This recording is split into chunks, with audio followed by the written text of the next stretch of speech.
Ukraine में युद्ध अब एक और भयानक मोड़ ले चुका है। आज हम बात करने वाले हैं एक ऐसी खबर की जो इस वक्त दुनिया भर में चिंता का विषय बनी हुई है।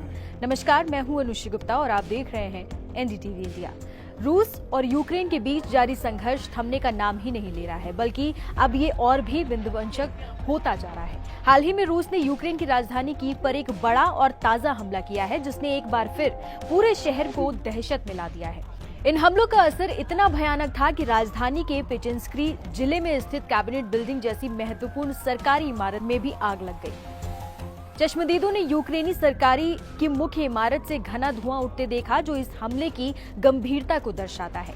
ये हमले केवल इमारतों तक ही सीमित नहीं रहे, बल्कि इनकी मानवीय लागत भी बहुत ज्यादा है। यूक्रेनी अधिकारियों ने बताया है कि रात भर चले इन हमलों में एक नवजात बच्चे सहित 3 लोगों की दुखद मौत भी हुई है, जबकि 18 अन्य घायल हुए हैं। इन हमलों ने सरकारी मुख्यालय सहित कीव में कई इमारतों को आग के हवाले कर दिया। कीव के मेयर विटाली क्लिट्स्को ने बताया है कि हमले की शुरुआत शहर पर ड्रोन हमलों से हुई और इसके बाद मिसाइलें दागी गईं। यूक्रेन की प्रधानमंत्री यूलिया सुरीडेंको ने तो यहां तक कहा कि युद्ध के दौरान पहली बार दुश्मन के हमले में यूक्रेनी सरकार की मुख्य इमारत को इतना बड़ा नुकसान पहुंचा है। कल्पना कीजिए, ड्रोन और मिसाइलें। यूक्रेन की वायुसेना का कहना है कि रूस ने रात भर में यूक्रेन पर 805 ड्रोन और 13 मिसाइलें दागी हैं। ये संख्या ही हमले की भयावहता को बताने के लिए काफी है। इन हमलों से कीव के कई रिहायशी इलाके बुरी तरह प्रभावित हुए हैं। डोनेत्स्क जिले में एक आवासीय इमारत की 4 में से 2 मंजिलें आग की चपेट में आ गईं, जिससे इमारत को काफी नुकसान पहुंचा है। पश्चिमी जिले में एक 9 मंजिला रेजिडेंशियल बिल्डिंग की कई मंजिलें तबाह हो गई। ड्रोन के गिरते मलबे से एक 16 मंजिला अपार्टमेंट और 2 9 मंजिला इमारतों में भी आग लग गई। सोशल मीडिया पर जो तस्वीरें सामने आई हैं, उनमें अपार्टमेंट इमारत से धुआं निकलता हुआ दिखाई दे रहा है। कुछ मंजिलें ढह गई हैं और सामने के हिस्से को काफी नुकसान पहुंचा है। यूक्रेनी सैन्य प्रशासन के प्रमुख तैमूर तकांचेको ने तो सीधे कहा है कि रूस जानबूझकर नागरिकों को निशाना बनाकर हमले कर रहा है। ये हमले केवल कीव तक ही सीमित नहीं थे। यूक्रेन के केंद्रीय शहर क्रेमचुक में दर्जनों विस्फोट हुए, जिससे कुछ इलाकों की बिजली सप्लाई बाधित हो गई। क्रीवी रीह पर रूसी हमलों में ट्रांसपोर्ट और शहरी इंफ्रास्ट्रक्चर को निशाना बनाया गया। हालांकि यहां किसी के हताहत होने की खबर नहीं है।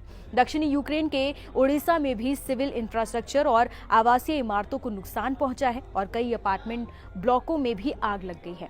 ये सब दिखाता है कि युद्ध अब तक एक बहुत ही व्यापक और विनाशकारी रूप ले चुका है। इन हमलों के जवाब में यूक्रेन भी चुप नहीं बैठा है। यूक्रेन ने रूस की ऑयल पाइपलाइन को निशाना बनाकर जवाबी हमला किया है।